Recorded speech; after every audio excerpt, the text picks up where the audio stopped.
Почитувани сограѓани, едноставно се прашуваме дали овие луѓе кои се појавуваат на пресконференциите на СДСМ живеат во Прилеп, токму заради нивната несериозност и нереалност, желбата по 10 изборни циклуси, Прилеп да го вратат во минатото се уште живее. Само овие поединци сакаат Прилеп да биде најзабателениот град во Република Македонија, како до 2005 година кога млад функционер беше Сашо Велески. Но колку повеќе ги гледаат граѓаните нивните ликови на телевизија, толку поголема ќе биде и разликата на следните локални избори. Следниот пат кога ќе излезат на прес ги замолуваме да кажат што нивната криминална банда направи за Прилеп.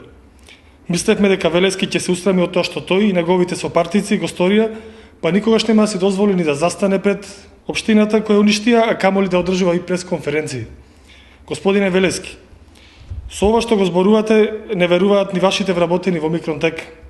Сумата од 200 милиони се пари од блок дотации, пари за плати. И чудно е ова вие да не го знаете. Оваа сума која спомнувате доколку имаше општина Прилеп, ќе беше најбогатата општина во Европа. А каков ефект имаат пресовите на Сашо Велески, покажуваат и поразите што ги има доживеано континуирано во последните 10 изборни циклуси. Најдобро беше бидејќи немате ниту еден проект реализиран во вашата кариера, престо да го одржите предаден Микронтек, бидејќи на тој терен сте најдобри, а во политиката сте губитник.